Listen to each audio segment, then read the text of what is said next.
Right, আসসালামু আলাইকুম। আশা করছি সবাই অনেক ভালো, সুস্থ এবং সুন্দর আছেন। আজকে আমরা কথা বলবো খুবই গুরুত্বপূর্ণ একটি বিষয় নিয়ে, আপনার স্টুডেন্ট ভিসার ওভারঅল প্রসেসটা নিয়ে, যে আপনার স্টুডেন্ট ভিসার একদম শুরু থেকে শেষ পর্যন্ত আপনার স্টেপ বাই স্টেপ আমরা আজকে আপনাদের সাথে শেয়ার করব। তো আহ, এটা শুরু করার জন্য আপনার প্রথম যে জিনিসটা সবচাইতে ইম্পর্টেন্ট এবং যেটা আপনার ইউনিভার্সাল সব জায়গায় লাগে, আপনি যেখানেই যেতে চান না কেন, doesn't matter UK, USA, what ever the country is, but আপনার শুরু থেকে আপনাকে যেটা শুরু করতে হবে সেটা হচ্ছে ফার্স্ট অফ অল আপনার হচ্ছে আইএলটিএসটা আপনার রেডি থাকতে হবে। এবং আপনি যে কোর্সে আসতে যাচ্ছেন, লেটসে আপনি যদি মাস্টার্সে আসতে চান, তাহলে আপনার অবশ্যই আপনার গ্র্যাজুয়েশন কমপ্লিট করে ফেলতে হবে ইন দ্য মিন টাইম। বা আপনি হয়তো বা একদম যদি লাস্ট ইয়ারের শেষের দিকে থাকেন, that's all right as well. Let's say আপনার হয়তো 6 মান্থস আপনার গ্র্যাজুয়েশন কমপ্লিট হইতে বাকি আছে, বাট আপনি এই যদি সময় নষ্ট না করতে চান, যেটা করতে পারেন যে আপনি এই 6 মাসের আগেই আপনি মানে মাঝামাঝিতে আপনি আইএলটিএসের প্রিপারেশন নিয়ে শুরু করতে পারেন, এবং আপনার আইএলটিএসটা আপনি হচ্ছে ইন দ্য মিন টাইম আপনি প্রিপেয়ার করে রেডি করে ফেলতে পারেন। এটা গেলো আপনার হচ্ছে first step. And second step হচ্ছে আপনার কাছে যখন আপনার রেজাল্ট থাকবে, আপনার আন্ডার গ্রেড বলেন বা আপনি এইচএসসি থেকে যদি গ্র্যাজুয়েশনে আসতে চান, সেটার রেজাল্ট আপনার কাছে যখন রেডি থাকবে, তখন আপনার যে বেসিক যে নিডটা, এই দুটো জিনিস আপনার ফুলফিল হয়ে গেছে, আইএলটিএস এবং আপনার সেকেন্ড হচ্ছে আপনার রেজাল্ট। সো রেজাল্ট এবং আইএলটিএসের উপর আপনার ভিত্তি করে আপনি আপনার ইউনিভার্সিটি চুজ করতে পারবেন। তো দেখা গেছে যে আপনার এক একটা ইউনিভার্সিটির এক এক ধরনের রিকোয়ারমেন্ট থাকে। তো এই রিকোয়ারমেন্টগুলোর মধ্যে আপনার যত আপনার রেজাল্ট, যত ওদের যে মিনিমাম যেটা আছে, লেটসে আপনার যদি 2.80 কোনো ইউনিভার্সিটি আপনার ইকুইভ্যালেন্ট আপনার যদি অ্যাকসেপ্ট করে, আপনার যদি 2.80 থাকে, সেক্ষেত্রে আপনি অ্যাপ্লাই করতে পারবেন। বা আপনার যদি রেজাল্ট ওটা চাইতে বেটার হয়, তাহলে আপনি অন্য অন্য দিকে হয়তো কিছু সুযোগ সুবিধা পাবেন। তো আর একটা ফ্যাক্টর হচ্ছে আপনার আইএলস যত ভালো হবে, তত আপনার জন্য সব এন্ড থেকে আসলে আপনার সুবিধা। আপনার হচ্ছে অ্যাডমিশন পাইতে সুবিধা হবে ফার্স্ট অফ অল। সেকেন্ড হচ্ছে আপনি যখন এখানে আসবেন, আসার পরে আপনার পড়ালেখার ক্ষেত্রে আপনার অনেক অনেক অনেক বেশি বেনিফিশিয়াল হবেন আপনি, এটা ফর শিওর। তো এটা গেল আপনার হচ্ছে ফার্স্ট অ্যান্ড সেকেন্ড স্টেপ। আর থার্ড স্টেপ হচ্ছে আপনি যখন ইউনিভার্সিটি সিলেক্ট করছেন, আপনি আই মিন সেকেন্ড স্টেপ যেটা, সেটা হচ্ছে আপনি ইউনিভার্সিটি সিলেক্ট করছেন। তো ইউনিভার্সিটি সিলেক্ট করার ক্ষেত্রে আপনার কয়েকটা জিনিস আপনাকে মাথায় রাখতে হবে, বা মাথায় রাখা উচিত, যেটা আমি আপনাকে সাজেস্ট করব। সেটা হচ্ছে আপনি কোন জায়গায় ইউনিভার্সিটিতে চুজ করতেছেন। আপনি যদি ইউকে আসতে চান, ইউকেতে আপনার স্কটল্যান্ড আছে, ইংল্যান্ড আছে, ওয়েলস আছে, নর্দার্ন আয়ারল্যান্ড আছে। সো আপনি এই চারটা আপনার হচ্ছে যে জায়গা থেকে যে কোনো জায়গায় আপনি যে কোনো ইউনিভার্সিটিতে বেসিক্যালি আপনি অ্যাপ্লাই করতে পারেন। আর যেহেতু সবাই আপনার method of teaching is English, so that shouldn't be a problem at all. But আপনি যদি মনে করেন যে হ্যাঁ ঠিক আছে, আমার পরিচিত কেউ লন্ডনে থাকে, তাহলে আমি লন্ডন যেতে চাই, বা আপনার পরিচিত কেউ এডেনবরাতে বা স্কটল্যান্ডে থাকে, আপনি স্কটল্যান্ড যেতে চান, that's up to you as well. But আমি আপনাকে যেটা সাজেস্ট করবো, যে ইউনিভার্সিটি চুজ করার ক্ষেত্রে তিনটা জিনিস মাথায় রাখা উচিত। একটা হচ্ছে আপনার ইউনিভার্সিটিটা কোথায়, সেটা আপনার মেজর যে আশপাশের যে মেজর সিটি আছে ওইটা থেকে কত দূরে, এটা আপনার হচ্ছে প্রথম। দ্বিতীয় জিনিস যেটা, সেটা হচ্ছে যে আপনার অ্যাফোর্ডেবিলিটিটা, আপনি কতটুকু এটা অ্যাফোর্ড করতে পারবেন। এটাগুলো হচ্ছে আপনার ইউনিভার্সিটি চুজের ক্ষেত্রে দ্বিতীয় বিষয়। আর তৃতীয় বিষয় যেটা, সেটা হচ্ছে যে আপনি আসলে কতটুকু কমফোর্টেবল ফিল করছেন ওই জায়গাটা নিয়ে। এটা যেহেতু একটা নতুন জায়গা, অবশ্যই আপনার জন্য জিনিসটা প্রথম দিনের শুরুতে আপনার অনেকটা কঠিন হবে। বাট আপনার এই জিনিসটা আপনার অবশ্যই মাথায় রাখা উচিত, যে আপনি যে জায়গাটায় গেলে, যেমন আপনি যদি লন্ডন আসেন, আপনি যেরকম কমফোর্টেবল ফিল করবেন around Bangladeshi food and Bangladeshi people, সেই জিনিসটা আপনি ওয়েলস গেলে পাবেন না ওইরকম। বা আপনি স্কটল্যান্ডের ভিতরের কোনো দিকে যান, তাহলে আপনি ওইরকম জিনিসটা পাবেন না। সো এই জন্য আমি বলবো যে ইউনিভার্সিটি চুজ করার ক্ষেত্রে এই জিনিসগুলো আপনি মাথায় রাখবেন।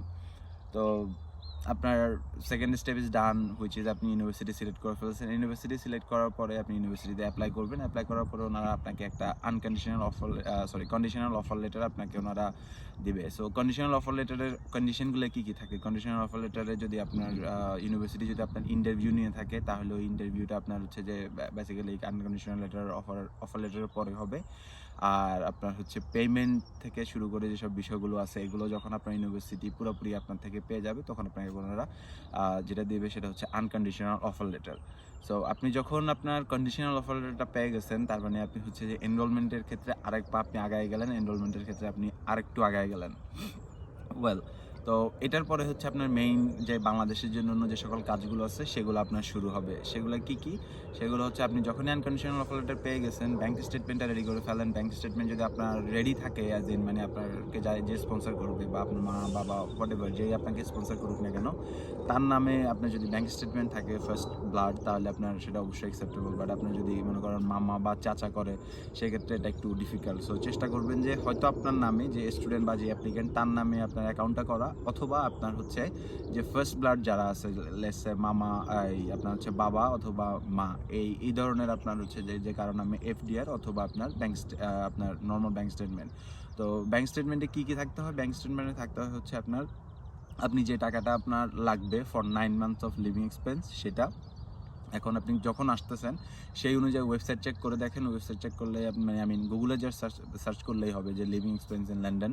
আপনাকে ওনারা এখন দেখাই দেবে যে ইনফ্লেশনের কারণে এখন আপনার হচ্ছে যে লিভিং এক্সপেন্সটা বাড়তেছে। সো ওই জিনিসটা আপনি তখন আপনি যখন আসতেছেন, লেটস সে অথবা আরও 6 মাস 1 বছর পরে আসবেন, তো ওই সময় অনুযায়ী দেখে আপনি লিভিং এক্সপেন্স 9 মান্থসের সেটা আপনি এফডিআর করতে পারেন, অথবা আপনার ব্যাংকে নর্মাল জাস্ট সেভিং অ্যাকাউন্টে রেখে দিলেও হবে। এটা আপনার হচ্ছে ইউকেভিআই দেখে হচ্ছে জাস্ট 28 ডেজ। আপনি যদি 28 ডেজ আপনার কনস্ট্যান্ট ওই টাকাটা থাকে, that's all what they need. এটার বাইরে আপনার টাকা পয়সার বিষয়ে ওরা আপনার সাথে ওইরকম কিছু করবে না। আর যদি আপনার টিউশন ফি আপনি যদি পুরোটা পে করে না আসছেন, তাহলে যেটা হবে যে যদি আপনি যতটুকু বাকি আছে যেটা আপনাকে দিতে হবে, ওই টাকাটা আপনার অ্যাকাউন্টে থাকতে হবে। ওই যেই টাকাটাই আপনি দিয়ে আসতেছেন 100%-এর মধ্যে বাকি যে টাকাটা, লেটস সে 60% দিয়ে আসতেছেন, বাকি আপনার 40% যেটা, ওই টাকাটা আপনার ওই 9 মান্থ অফ লিভিং এক্সপেন্সের সাথে আপনার এটা থাকতে হবে। ওকে, সো আপনার bank statement in the meantime আপনার কাজ শুরু হয়ে গেছে। ব্যাংক স্টেটমেন্ট যেদিন আপনি আনকন্ডিশনাল অফার লেটার পেয়ে গেছেন, চেষ্টা করুন ওই দিনই অথবা এর পরের দিনই আপনার ব্যাংক স্টেটমেন্টটা রেডি করার প্রসেসিংটা শুরু করে দেন। ব্যাংক স্টেটমেন্টে ব্যাংকে টাকাটা রেখে দেন অথবা এফডিআর করে ফেলেন, হোয়াটএভার আপনার জন্য যেটা সুবিধা হয় ওইটা করেন, বাট টাকাটা রেডি করে ফেলেন ওই সময়ের মধ্যে। আপনার আনকন্ডিশনাল অফার লেটারের পরের স্টেপ হচ্ছে আপনার টাকাটা। তো টাকাটা আপনি যখন করে ফেলছেন, এরপর হচ্ছে আপনি অন্য প্রসেসগুলোর দিকে আগাবেন। অন্য প্রসেসগুলো কি আছে? অন্য প্রসেসগুলো হচ্ছে আপনি আপনার টিবি টেস্টের জন্য একটা অ্যাপয়েন্টমেন্ট নিয়ে ফেলেন। আপনার গুলশানে আপনার যেখানে টিবি টেস্ট করা, ওখানে আপনি একটা টিবি টেস্টের জন্য একটা অ্যাপয়েন্টমেন্ট নিয়ে ফেলেন। অ্যাপয়েন্টমেন্ট নেওয়ার পরে আপনার ওটা পাইতে একটু সময় লাগে। সো চেষ্টা করেন যে ওটা যত তাড়াতাড়ি সম্ভব ওই জিনিসটা নিয়ে নিতে, এবং ওটা একবার যদি আপনি করেন তাহলে আপনার 6 মান্থ ওটার আপনার মেয়াদ থাকে। সো এই 6 মান্থসের জন্য ইউ আর সেট। সো আপনার 1 মাস আগে বা পরে actually doesn't matter that much, but আপনি চেষ্টা করেন যে জিনিসটা আপনি যত তাড়াতাড়ি ব্যাংক স্টেটমেন্টের যে সময়টাতে রেডি করতেছেন, সাথে সাথে আপনার টিভি টেস্টের জিনিসটাও রেডি করে ফেলেন, because it take time. So আপনি আপনার নিজেকে একটু সময় দিয়ে আপনি আরেকটু মানে সময় দিচ্ছেন যে জিনিসগুলো রেডি করার জন্য। তো টিভি টেস্টে এটা রেডি হয়ে গেছে। ইন দ্য মিন টাইম আপনার যদি কন্ডিশনাল অফার লেটার হয়ে থাকে, তাহলে আপনার যেটা হতে পারে যে আপনার সাথে ইউনিভার্সিটি কথা বলতে পারে। যদি একটা কাজ ইন্টারভিউ যেটাকে বলে, আপনার হচ্ছে যে ইউনিভার্সিটি দেখবে যে অ্যাজ এ স্টুডেন্ট আপনি আসলে কতটুকু জেনুইন এবং আপনি কেন আসতে চাচ্ছেন, what is your intention behind that university specifically or that subject specifically. আপনি যদি ইউনিভার্সিটিতে যে কোনো একটা আপনি পড়ছেন হয়তো বাংলাদেশে কমার্সে, এখানে এসে আপনি একটা সায়েন্সের সাবজেক্টে মাস্টার্স করতে চাচ্ছেন, মানে যদি ওদের কাছে জিনিসটা সেন্স মেক না করে, তাহলে definitely they will ask you why and how, I mean why you choose this university specifically or that subject specifically. So কাস্ট ইন্টারভিউটা যদি আপনার হইতে মানে আপনার হওয়ার পসিবিলিটি থাকে, তাহলে ইন দ্য মিন টাইম যে প্রসেসটা বাকি থেকে যাচ্ছে সেটা হচ্ছে শুধু কাস্ট ইন্টারভিউ, যেটাতে আপনার কোনো হাত নাই। সেটা হচ্ছে কমপ্লিটলি আপনার ইউনিভার্সিটি আপনাকে ওই কাজ ইন্টারভিউর জন্য ইউনিভার্সিটি আপনাকে ডেট দিবে। আপনি যদি কোনো এজেন্সির থ্রুতে করে থাকেন, তাহলে আপনার এজেন্সি অবশ্যই আপনাকে হেল্প করবে বিষয়টা নিয়ে। বাট আপনি যদি নিজে করেন, definitely you are most you can do it. এটা আসলে এত আহামরি অনেক কঠিন কিছু না। তো আপনার কাস্ট ইন্টারভিউর জন্য আপনি ওয়েট করতেছেন, আপনার টিভি টেস্ট আপনার ইন দ্য মিন টাইম আপনি অ্যাপয়েন্টমেন্ট নিয়ে ফেলছেন, আপনার ব্যাংক স্টেটমেন্ট রেডি হচ্ছে। এরপরে আপনার এরপরের যে বিষয়টা সেটা হচ্ছে যে আপনার আইএইচএস ফি। আইএইচএস ফিটা আপনি কখন দেবেন? আইএইচএস ফি আসবে এরপর স্টেপ। আইএইচএস ফিটা দিবেন হচ্ছে যখন আপনি কাস ইন্টারভিউটা দিয়ে ফেলছেন, আপনার কাস ইন্টারভিউটা রেডি। ইন্টারভিউ আপনার ইন দ্য মিনটাইম আপনি হচ্ছে কাস ইন্টারভিউটার জন্য রেডি হচ্ছেন। সো কাস ইন্টারভিউর সময় আপনি যেসব জিনিস প্রিপারেশন নেবেন, যে আপনি যে সাবজেক্ট এবং যে ইউনিভার্সিটি চুজ করছেন, এই ইউনিভার্সিটিটা কেন, এই সাবজেক্টটা কেন, এটা রিলেটেড আপনার যত বেশি আপনি নলেজ গ্যাদার করতে পারেন in the meantime unconditional offer letter পাওয়ার পর থেকে কাস ইন্টারভিউ পর্যন্ত, এই সময়টাতে আপনি ওই জিনিসগুলো প্রিপেয়ার করেন। তো ওই জিনিসগুলো প্রিপেয়ার করতে করতে আপনার হচ্ছে যে আপনার বাকি জিনিসগুলো আস্তে আস্তে হইতে থাকবে, আপনার দিন যেতে থাকবে এবং আপনার সব কিছু রেডি হতে থাকবে। আপনার অন্য যে সকল জিনিস, যেমন আপনার টিভি টেস্টের ডেট থেকে শুরু করে সব কিছু আস্তে আস্তে আগাইতে থাকবে। সো আপনার মনে করেন কাজ ইন্টারভিউ হয়ে গেছে, কাজ ইন্টারভিউ হয়ে যাওয়ার পরে আপনাকে কাজ ইস্যু করে ফেলছে, যেটা হচ্ছে যে আপনার এই কাজটা আপনার অ্যাকসেপ্টেন্স লেটারটা যখন পেয়ে যাবেন, তখন হচ্ছে যে আপনার আইএইচএস ফিটা চলে আসবে। সো আইএইচএস ফিটা হচ্ছে আপনি যখন আসতেছেন ঠিক এর আগে পে করতে হবে বেসিক্যালি, বিএফএসে আপনার যাওয়ার আগে পে করতে হয় আইএইচএস ফি। সো আইএইচএস ফিটা ডিপেন্ড করে হচ্ছে যে আপনি কত মাসের আপনার কোর্স বা কত বছরের আপনার কোর্স। এটা আইএইচএস ফি হচ্ছে 470 পার ইয়ার। সো আপনি যদি দেখা গেছে 3 বছরের কোর্সে আসেন, সেক্ষেত্রে আপনাকে 470 মাল্টিপ্লাই বাই 3 এটা আপনার দিতে হবে। অথবা আপনি যদি 1.5 ইয়ারের কোর্সে আসেন, সেক্ষেত্রে আপনার হচ্ছে যে 1.5 ইয়ারের আপনাকে আইএইচএস ফি দিতে হবে। আইএইচএস ফিটা হচ্ছে আপনার হেলথ সারচার্জ যেটাকে বলে ওইটা। তো ওইটা আপনি এখানে আসবেন যে এনএইচএস এর যে আপনি ইয়েগুলো নেবেন, ওইটার জন্য আপনাকে আইএইচএস ফিটা দিতে হয়। আইএইচএস ফিটা আপনি রেডি করেন ইন দ্য মিন টাইম। যখন আপনার কাজের প্রসেসটা যখন আপনার শুরু হয়ে গেছে, মানে আপনি ইউনিভার্সিটি থেকে ইমেল পেয়ে গেছেন যে আপনি ইয়ে পাচ্ছেন, আপনার ইন্টারভিউ ডেট পাচ্ছেন, বা ইন্টারভিউ ডেটটা আপনার যখন কাছে আসতেছে, তখন আপনি আইএইচএস ফিটা রেডি করে ফেলেন আপনার কোর্সের ডিউরেশন অনুযায়ী। তো আপনার কোর্সের ডিউরেশন যদি হয়ে থাকে 2 বছর, তাহলে 470 আপনার into 2, so that's like 940 something. তো ওই টাকাটা রেডি করে ফেলেন ইন দ্য মিন টাইম।